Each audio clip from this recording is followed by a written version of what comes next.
How to download YouTube video in HP laptop. First of all, select the video that you want to download. Let's say I want to download this video. Click it here. Scroll down.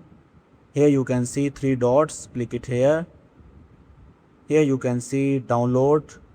Click it here. Here you can see download quality, standard, low. If you want full HD, you need to buy premium subscription of YouTube. It includes other features as well.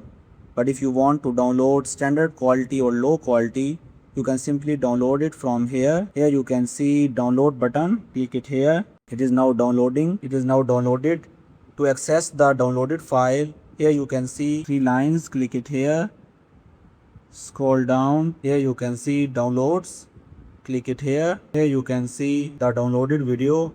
You can click it and play the video. You can now even when create you a are realistic offline. AI avatar of yourself and make it.